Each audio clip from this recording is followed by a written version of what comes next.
भक्ताईसलाना देवदास केल्या शापास निवारोनी विषय तो त्यांचा झाला नारायण नाव जनधर माता पिता निर्वाण गोविंदा निर्वाणी गोविंदा असे मागे पुढे काहीच साखरे पुरवलेली तुका म्हणे सत्य कर्म वयसय गातल्या भय नरका जाणे विषय तो त्यांचा झाला नारायण नावडे जनधन माता पिता विठ्ठल विठ्ठल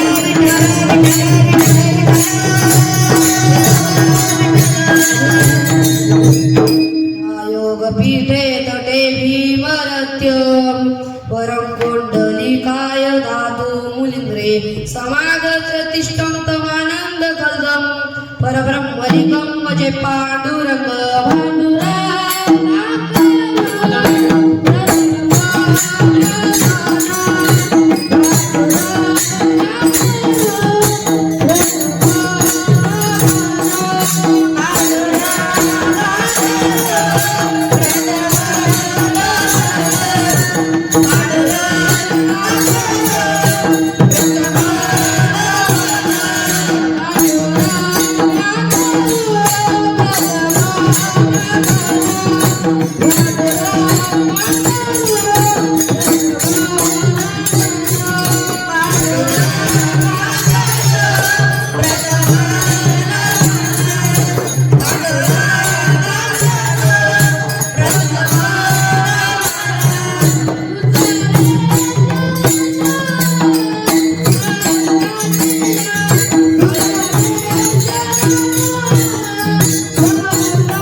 पांडुरंगा करू प्रथम नमन पांडुरंगा करू प्रथम नमन दुसरे चरण संतांची त्यांच्या कृपादाने एकतेचा विस्तारू बाबाजी सद्गुरु दास तुका आत्मरूप गणेश केल्या स्मरण सकळ विद्याच्या अधिकरण तिची बंधू श्री चरण श्री गुरुचे तो ज्ञान वैरा भक्ती स्वरूपम सदा कृतम साधु संन्यासो योग मुकेश वेदादशसग नित्यम नमो नारायण गिरी प्रब्रह्म रूप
ओम नमो ज्ञानेश्वरा करुणा कराया दयाळा तुमचा अनुग्रह लादलो पावन झालो चराचरी प्रस्तुत प्राप्त प्रसंगी कीर्तन रूपी सेवा करता निवडले अभंग जगद्गुरु जगदवंदने मायनवारोग्य पंचवीस दिवनिवासी तुकाराम महाराज यांचा असा 4 चरणाचा आहे. या अभंगात जगद्गुरु तुकाराम महाराज आपल्याला भक्ताचे वर्णन करतात. भक्त कसे आहेत ते सांगा. ते तुकाराम महाराज अभंगाच्या प्रथम चरणात सांगतात. भक्त ऐसे जाणा निधी उदास गेल्या आशा पाश निवारुणी. कीर्तनाला सुरुवात करण्यापूर्वी अल्पसा पर्याय द्यायचा तो म्हणजे की आज भागवत एकादशी निमित्त माझी कीर्तन रूपी सेवा ठेवली ते माझे परमभाग्य समजतो महाराज. कीर्तनात अशी चाल म्हणली ते म्हणजे आमचे वेदांत महाराज फुके आहे त्याला साथ करणार आदित्य महाराज कणके त्यालाही साथ करणारे आमचे कार्तिक महाराज गांडगे यांच्यासाठी फक्त एकदा टाळ्या वाजवल्या. आणि असा पक्वाद वाजवला ती म्हणले शिवम महाराज मगर आणि त्याला साथ करणारे स्तवन महाराज जमडे यांच्यासाठी मी टाळ्या वाजवणार. यांच्या सगळ्यांच्या चरणी आता मस्तक होतो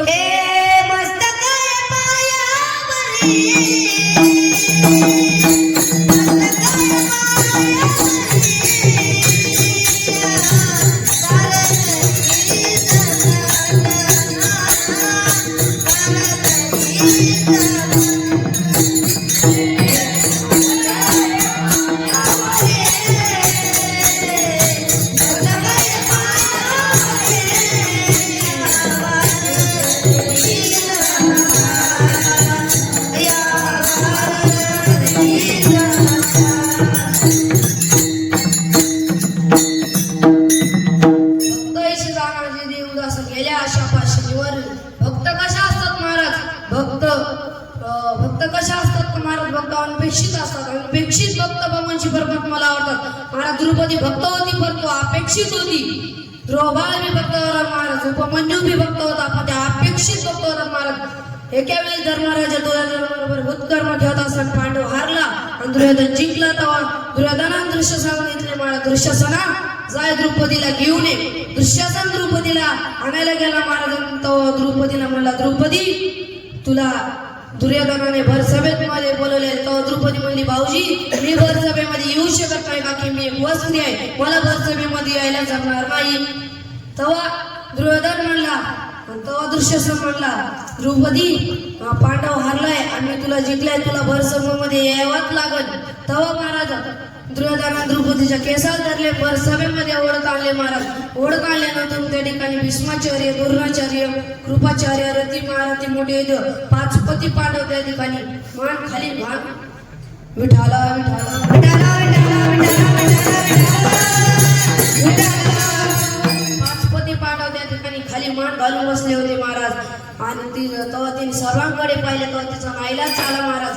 ती म्हणली आपलं रक्षण भगवंताशिवाय कोणच करणार नाही महाराज. तुका म्हणे तुला सोडूल्या म्हणे एक चक्र पाणी वाचूल्या. मग तिने भगवान श्री परमात्माचा धावा सुरू केला महाराज. सभा में द्रौपदी ठारी डाको राजा हमारी रे कोटे वंतला सिद्धार के सर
Hare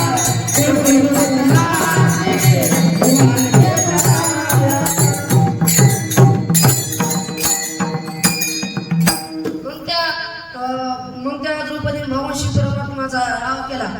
भगवान श्री परमात्मा द्वारकेमध्ये द्रौपदीचा आवाज ऐकला महाराज. जेवत असं भगवान श्री परमात्माने हातातला घास खाली टाकला आणि अति वेगामध्ये निघाले. किती वेगामध्ये निघाले तेच कबीर महाराज एके ठिकाणी सांगतात महाराज. आगे लागत गोळी पिछे होता आवाज. किती वेगामध्ये म्हणजे अति वेगामध्ये महाराज. बंदुकीची जर फायरिंग केली गोळी किती बंदुकीची जर आपण फायरिंग केल्यानंतर गोळी किती वेळात लागते? एका तासात, 15 मिनिटात, 1 मिनिटात नाही.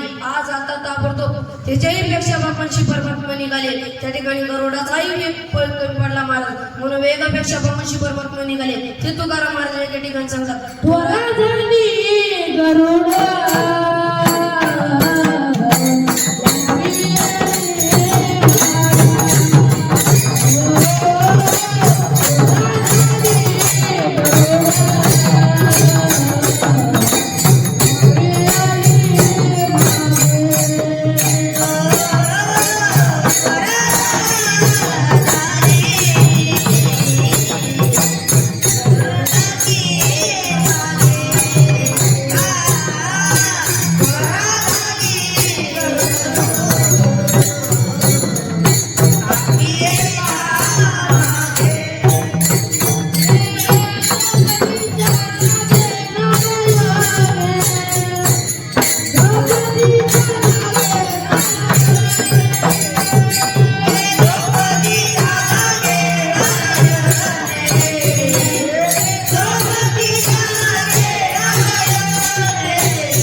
त्या ठिकाणी भगवान श्री परमात्मा प्रकट झाले आणि मग भगवान श्री परमात्माला विचारायला आपण जर द्रौपदीला साडी दिली ते दुष्ट द्रोणाचार्य द्रौपदीला साडी नेसू देणार नाही महाराज. ते तुकाराम महाराज एके ठिकाणी सांगतात. नेसती लुगडत सवय झालो. त्या दुर्योधनाच्या कृष्णाला सर्व मुलीला कळालेच नाही महाराज. साडी मी नारी नारी मी साडी. शेवटी भगवान श्री परमात्मा त्या ठिकाणी प्रकट झाले ना आपला पिवळा पितांबर नेसवला महाराज. आणि त्या दुर्योधनाने सांगितलं दुर्योधना तू जर द्रौपदीला अंगाला हात जर लावशील मी तुला जाऊन 1 मिनिटात भस्म करून टाकलं. सांगण्यात तात्पर्य महाराज द्रौपदी भक्त होती. मग तिलाही त्या ठिकाणी साडीची अपेक्षा होती. द्रोबाळ आपल्या वडिलांच्या मांडीवर बसला होता महाराज. ती मुलीची सावत्राई आली. त्या सावत्राई मुली द्रोबाळ ही मांडी तुझी नाही ही मांडी माझ्या मुलाची. तू हाताच्या हातात चालतो. द्रोबाळ महाराज रडत रडत आईकडे गेला. आईकडे गेल्यानंतर आईला म्हणला आज आई सावत्राईने मला वडिलांच्या मांडी उठून दिले आणि माझा अपमान केला. मी काय करू? आई म्हणली बाळा तू काळजी करू नको. तुला भगवान श्री परमात्मा सत्ता मांडी दी. तू भक्त भगवान श्री परमात्मा तपश्चर्या कर. द्रोबाळ भगवान श्री परमात्मा तपश्चर्या करायला गेला अरण्यामध्ये. अरण्यामध्ये जाऊन भगवान श्री परमात्मा तपश्चर्या केली. भगवान श्री परमात्मा तपश्चर्या केल्यानंतर भगवान श्री परमात्मा प्रकट झाले महाराज. प्रकट झाल्यानंतर त्याला त्या द्रोबाळ तुला काय पाहिजे? द्रोबाळ म्हणला. द्रोबाळला विचारलं तुला काय पाहिजे? तो द्रोबाळला महाराज हालता बोलता काहीच येत नव्हती. म्हणून भगवान श्री परमात्माने आपल्या उजव्या हाताच्या गालाला कोप शंख लावला महाराज. का कोप शंख शिकावले. भगवान श्री परमात्मा त्या ठिकाणी आडळपद दिली. आडळपदी द्रोब वैसेविली. आडळपद द्रोब द्रोबाळ भक्त होता परतू द्रोबाळ भक्त होता परतू अपेक्षित होता. बापाच्या माडीसाठी भक्त केली. उपमन्यू भक्त होता पण तो अपेक्षित होता. तो सारखा आईला दूध मागायचा महाराज. तो सारखा आईला दूध मागायचा होता. तिची आई पाण्यामध्ये दूध टाकून पाण्यामध्ये पीठ टाकून ते काढून द्यायची महाराज. तेव्हा एका वेळेस मोठ्या संगती गेल्यावर सगळं उत्कृष्ट चांगलं असतं आणि एका वेळेस मोठ्या संगत गेल्यावर काहीच कमी नसतं महाराज. एक साधं पुत्र जर असलं तर कारमध्ये फिरून पाव बिस्किट खातो महाराज. मी एका कीर्तनाला गेलो महाराज. एका कीर्तनाला गेलो. कीर्तनाचा टाइम होता 7 ते 9 कीर्तन झाल्यानंतर सगळे माणसं जेवायला बसले महाराज. जेवायला बसल्यानंतर महाराज तिथं एक कुत्रा आलं महाराज. त्या कुत्र्याला चपाती टाकली. ते कुत्रा चपाती खात नव्हतं महाराज. चपाती खात नव्हतं. तेव्हा तू म्हणते शेठजी आली. शेठजीला म्हणलं शेठजी तुमचं कुत्र चपाती का नाही खात? शेठजी म्हणले अहो महाराज तुम्हाला काय सांगू त्याला गावरान तूप लावून चपाती टाकावं लागते तेव्हा ते चपाती खातं. सांगण्यात तात्पर्य पुत्र जर मोठ्या संगीत गेल्यावर त्याची एवढी असेल, उपमन्यू जर दुर्योधना संघ असल्यावर त्याची केवढी असेल, त्याला चांगलं सुंदर दूध प्यायला भेटलं असं मार्ग उत्कृष्ट. दुसऱ्या दिवशी आईकडे गेलो, आईला म्हणला अगं आई मला खरे दूध प्यायचे. तिची आई म्हणली अरे बाळा आपली गरीब परिस्थिती आहे, आपण खरे दूध कुठून आणणार. तेव्हा तिची आई म्हणली तू भगवान श्री परमात्मा तपश्चर्या करते, भगवान श्री परमात्मा अरण्य म्हणजे भगवान श्री परमात्मा तपश्चर्या केली महाराज त्यानं, आणि त्याला भगवान श्री परमात्मा त्या ठिकाणी प्रकट झाले आणि त्याला दुधाचा समृद्धी दिला महाराज. दुधाचा सागर उपमन्यूची भक्ती केवळ दुधासाठी अपेक्षित होती महाराज. अपेक्षित भक्त काय म्हणतात ते तुकाराम महाराज एका ठिकाणी सांगतात. ज्ञानेश्वर माऊली ज्ञानेश्वर 12 अध्यायामध्ये तेच वर्णन करतात महाराज. जयाचे ठाई पांडव अपेक्षा नाही देवा, सुखाची आजाराव जायचे असणे विठ्ठल विठ्ठल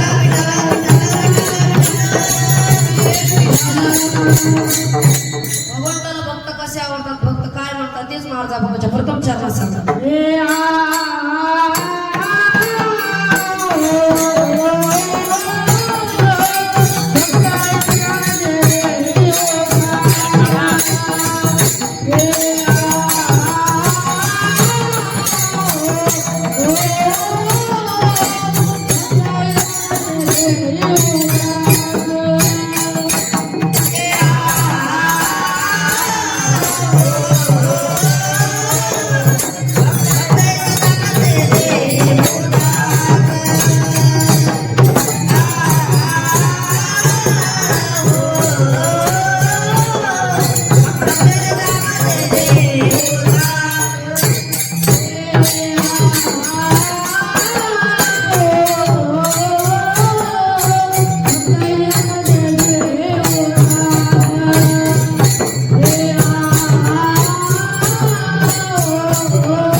भक्त कशा असतात महाराज, भक्त देवावर उदास असतात, त्याला कशाची अपेक्षा नसती महाराज.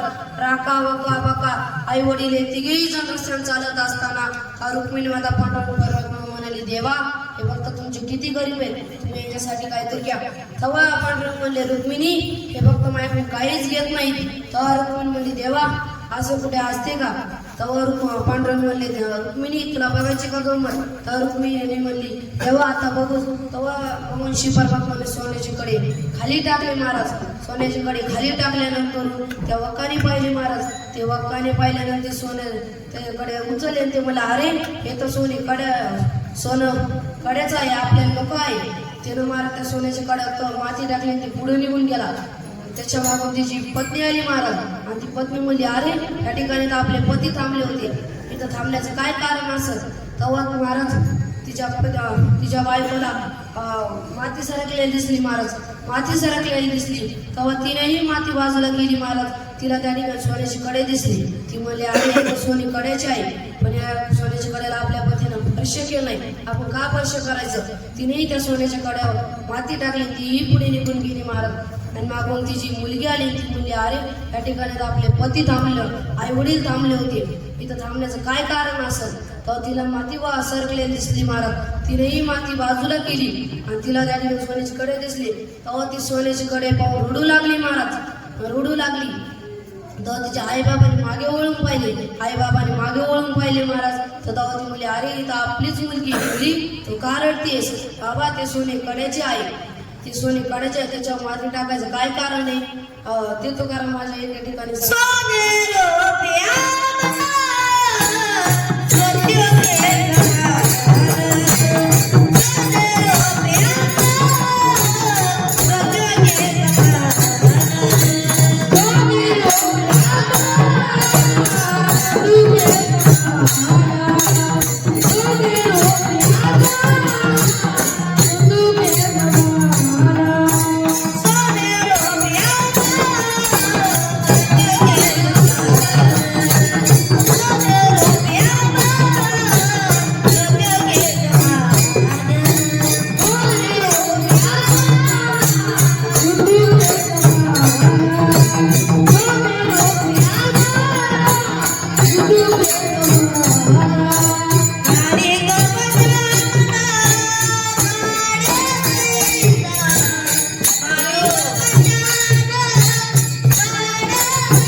तुम्ही म्हणता सोनी रुपये आम्हा मृत्यू कसं म्हणते त्याच्या माती टाकायचं काय कारण आहे महाराज? सांगण्यात तात्पर्य आई वडिलांपेक्षा मुलगी किती अपेक्षित भक्त आहे. असे अपेक्षित भक्त गावची परमात्मा मागतात. भक्त काय म्हणतात ते तुकाराम महाराज एका ठिकाणी सांगतात,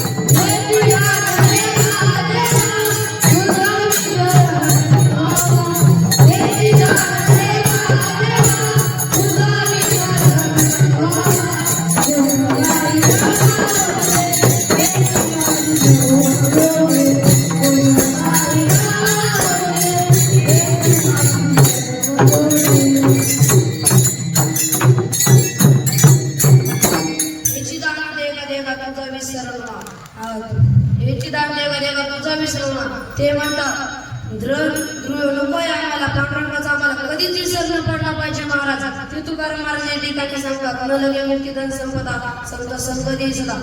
तेव्हा छत्रपती शिवाजी महाराजांनी महाराष्ट्राचे भूषण जगद्गुरु तुकाराम महाराज नरंजन पाठवला. तेव्हा जगद्गुरु तुकाराम महाराज म्हणले आम्हाला, शिवाजी राजांना म्हणले आम्हाला नको आहे नरंजा, युद्धा छत्री घोडे हे वाईट कापडे सोने रुपये आम्हा मृत्तिका सामान माणिक पाषाण कडे जायचे. आम्ही अपेक्षित आहे आमची अपेक्षा, तुम्ही कशा सुखी राहता हे आम्हाला पाहिजे. कंठी मिळवा तुळशी व्रत करा एकादशी, गळ्यामध्ये तुळशीची माळ पाहिजे महाराज आणि एखादा धरली पाहिजे महाराज. आम्ही कशा सुखी राहतो हे तुम्हाला वाटत असेल ना तर आम्ही जायचे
त्याला कशाची आशा पास नसतो. त्याचा विषय नारायण झालेला असतो. तेच महाराज अभंगाच्या दुसऱ्या चरणात सांगतात. विषय येतो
विषय होऊन गेलेला असतो आणि त्या विषय होऊन गेलेला असतो महाराज.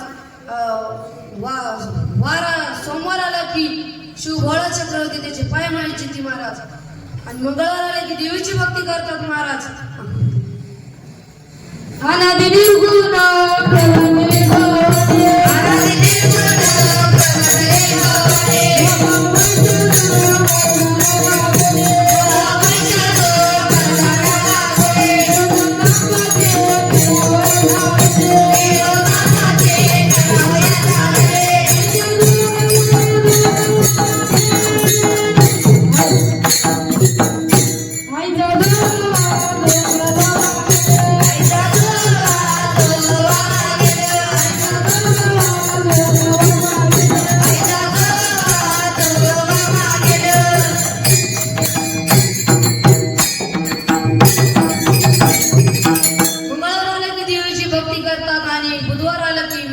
भक्ती करतात महाराज.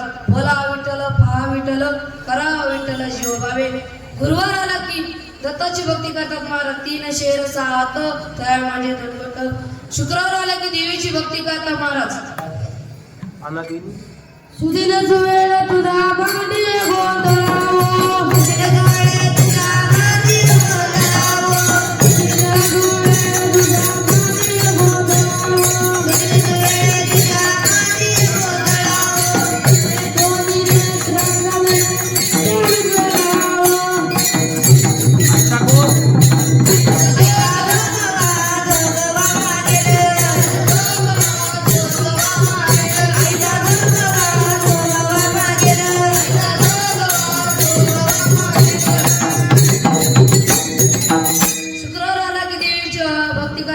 शनिवार आला की हनुमंताची भक्ती करतो महाराज.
की खंडोबाची भक्ती करतात महाराज.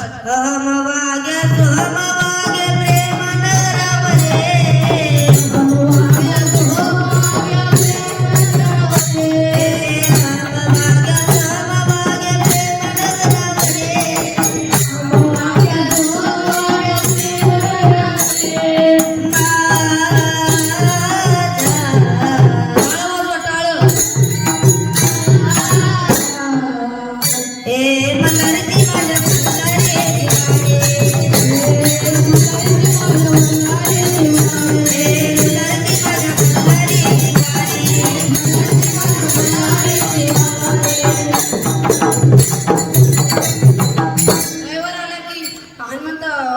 खंडोबाची भक्ती करतात महाराज.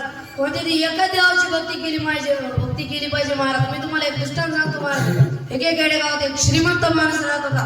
त्याला सतीती नव्हती.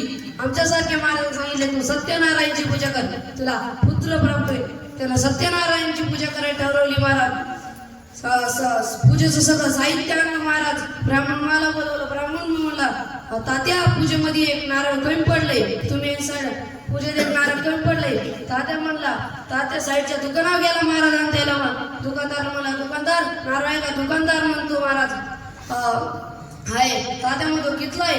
दुकानदार म्हणतो महाराज 20 रुपयाला आहे. तात्या म्हणतो काही कमी नाही का? दुकानदार म्हणतो तुम्हाला कमीच पाहिजे असेल तर तुम्हाला परभणीला जावे लागेल.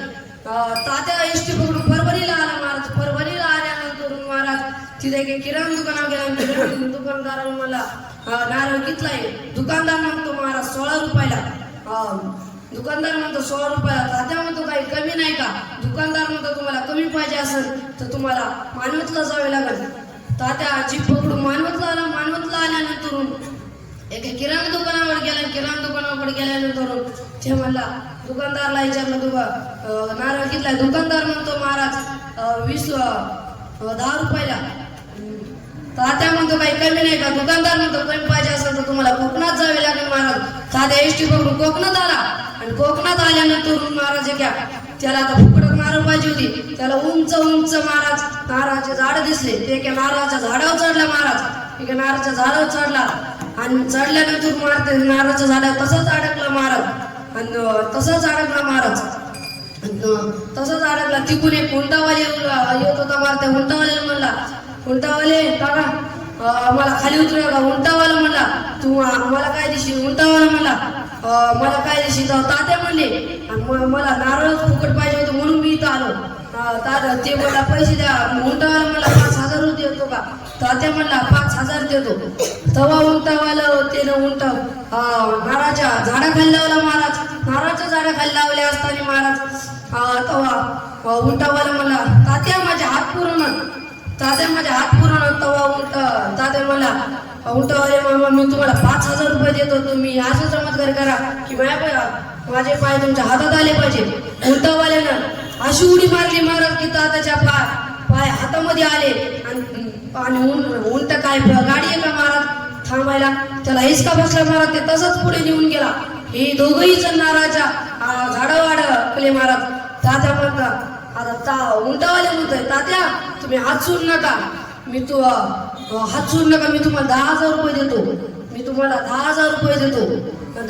तात्या मला 10,000 रुपये आठवायला पिढी किती लागत? तिने असा हात केला. दोघंही त्याच्या विहिरीच्या फांद्या अडकले.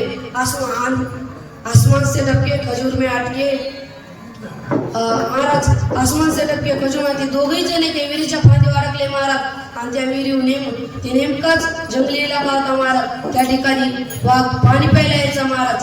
पाणी प्यायला आल्यावर महाराज वर गेलो तो आगोबा, खाली गेलो तो नागोबा आणि मध्ये थांबलो तो आगोबा. विठाला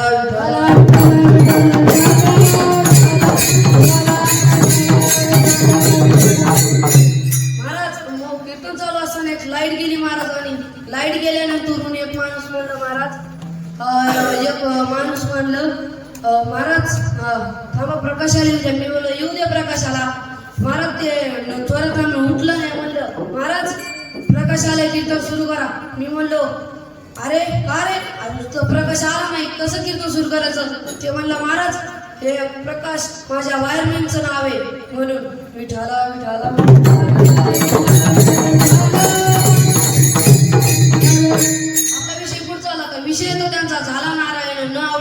धन माता पिता. तुम्ही म्हणता जन धन माता पिता हे आपल्याला आवडत नाही, तर तुमच्यावर संकट आल्यावर कोण सोडवतं? तेच महाराज अभंगाच्या तिसऱ्या चरण सांगतात. निर्वाणे गोविंद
साकडे पडवणे दी पवनशी प्रमुख आपल्या मागे पुढे आहेत महाराज. मागे पुढे उभा राय समर्थ आले अगदी निवारुणी. 3 चरणाचा भावार्थ झाले. आपण विठोबा रुक्माचे भजन करू. विठोबा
असे मागे पुढे कायमचं साकडे पडवणे दी.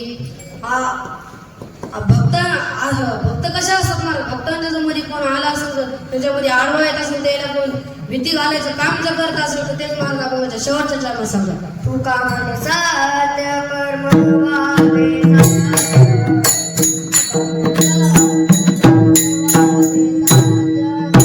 तू का म्हणे साध्य कर्म व्हावे तू का म्हणे साध्य कर्म व्हावे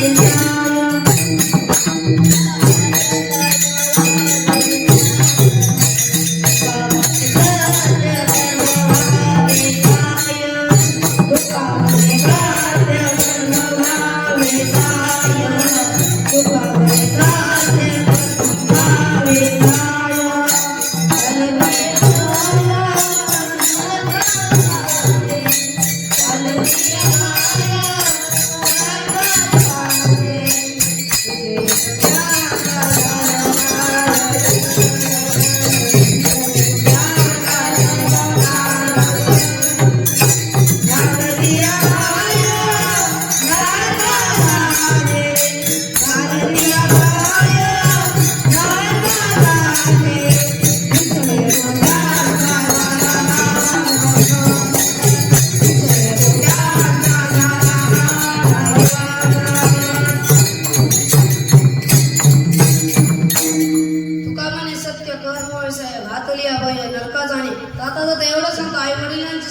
महाराज. आई वडील म्हणजे कोण? आई म्हणजे महाराज ती तुम्हाला 9 महिने 9 दिवस पोटासमोर ती आई.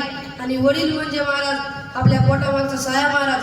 दादा देवर सांगतो महाराज आई वडील म्हणजे आई आणि वडील हे दोघंही जण महाराज. त्याला एक मुलगी आणि मुलगा असतो महाराज. एक मुलगी मुलगा असतो महाराज. आणि त्या मुलगी 12वीला असते, मुलगा 10वीला असतो महाराज. मुलगी 12वीला, मुलगा 10वीला असतो महाराज. त्या दोघांनी बाप दारू पिऊन घरी येतो महाराज. दारू पिऊन घरी आल्यानंतर आपल्या बायकोला आणतो.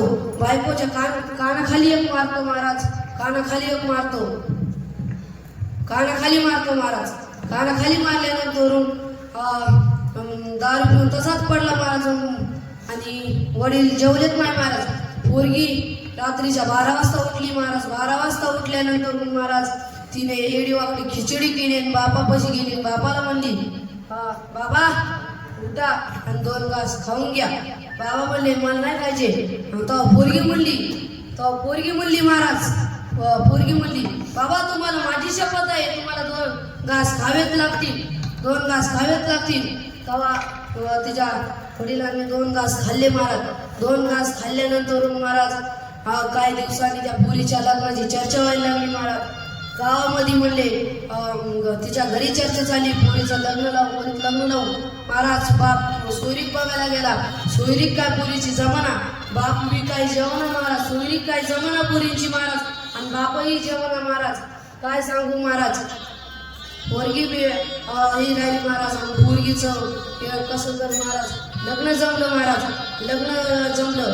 सुपारी फुटली महाराज. आणि लग्नाची तारीख काढली महाराज. लग्नाची तारीख काढल्यानंतर महाराज लग्नाचे दिवस जवळजवळ आले.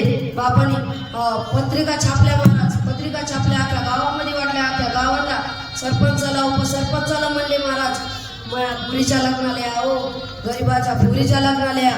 गावचे सरपंच म्हणले काहीच हरकत नाही येतो महाराज. येतोच म्हणले. आणि सगळे गावचे माणसं लग्नात तारीख आली. लग्नात तारखे दिवशी सगळे माणसं महाराज गावामध्ये लग्नाला आले. लग्नाला आल्यानंतर महाराज नवरदेव बी आला महाराज. नवरदेव बी आले. समोर उभा केले. ब्राह्मण म्हणला महाराज नवरदेवचे मामा नवरदेवला घेऊन या. मुलीचे मामा मुलीला घेऊन या. दोघंही जण महाराज मंडपामध्ये आले. मंडपामध्ये आल्यानंतर महाराज त्या लोकांचं समोर झाले महाराज. आणि नवरदेव ब्राह्मण बा हे म्हणायला ब्राह्मण बा आष्टीला म्हणायला लागला महाराज. सगळं झाल्यानंतर पुरीच्या अंगावर तांदूळ पडले महाराज. आणि एकमेकाला हार घातल्यानंतर महाराज सगळी माणसं जेवायला बसली महाराज. सगळी माणसं जेवायला बसली. काय बाप आणि माय सकाळपासून जेवले नसते महाराज. लग्न झालं महाराज. सगळे जण तिथं त्याच्या विधी असतात ते सगळ्या पूर्ण करून घेतल्या महाराज. विधी पूर्ण करून घेतल्यानंतर महाराज दुपार 4 वाजले. 4 वाजल्यानंतर गावाच्या मंदिरापाशी नवरी आली महाराज. ती नवरी आली महाराज. नवरी आल्यानंतर महाराज नवरी आल्यानंतर सगळे काही एक स्वयंपाक करत असं काही भांडी घासत सगळे माणसं महाराज तिथं आले. पोरगी वाटायला लागतात. सगळे माणसं तिथं आले महाराज. ते माणसं तिथं आल्यावर साऊंड बी वाजायला लागला महाराज. साऊंड बी वाजायला लागल्यानंतर महाराज पुरी जात असते. पोरगी लय रडत असते महाराज. बाप बी रडत असतो महाराज. बाप बी रडत असतो महाराज. माय बी रडत असते. भाऊ बी रडत असतो महाराज. भाऊ बी रडत असतो महाराज. माया बाप दोन्ही रडत असताना दिल्या मुलगी गावाच्या मुलीला म्हणली आता आपलं ते 12वीचं काहीच नाही. आपण वर्गामध्ये जीवन करणं ते काहीच नाही. आता मी माझ्या सासरी चालले महाराज. ती जोरात रडू लागले महाराज. गावातल्या तिच्या मैत्रिणी बी रडू लागल्या महाराज. आणि तिचे भावाकडे गेली. भावाला म्हणली बाबा मी आता चालले. बाबा घरी आल्यावर बाबावर रागू नको. बापाला आधीच हार्ट अटॅक घेऊन गेलाय. बाबावर रागू नको. बाबा उशिरा आल्यावर रागू नको. आणि तू बी उशिरा येऊ नको रे. तू बी लवकर यायचा. आता मी चालले. तू सिगी मिळत तू एकटाच घरी ये. तू एकटाच आहे आता. मी गेल्यावर तुला सांभाळ करणं लागल. तेव्हा महाराज दोघंही भाऊ रडू लागले महाराज. रडू लागल्यानंतर महाराज आई बाबाकडे गेली. आई बाबा म्हणली बाबा मी आता चालले. बाबा असं रडू लागला महाराज. रडू लागल्यानंतर पोरगी बाप काय पोरीला सोडा महाराज, इतके रडू लागले, माय बी काय सोडा महाराज, पण पोरीला जावंच लागतं महाराज. सासरी जा गेल्यावर तिला काय माहित सासरचं काय असं महाराज, आपल्या सारखीची कोण एक नवीन गेलेली राहते महाराज. नवीन गेलेली राहते तिला काय माहित महाराज. सारखं गाव रडू लागलं महाराज, जाता जाता गाव रडू लागलं. म्हणून सांगतो महाराज, आई वडिलांची सेवा करा, गोमातीची सेवा करा महाराज, सगळ्यांनी सेवा करा. झाली सेवा माऊलींच्या चरणी, गुरुवारच्या चरणी अर्पण करतो आणि सेवेला पूर्ण विराम देतो. ज्ञानेश्वर माऊली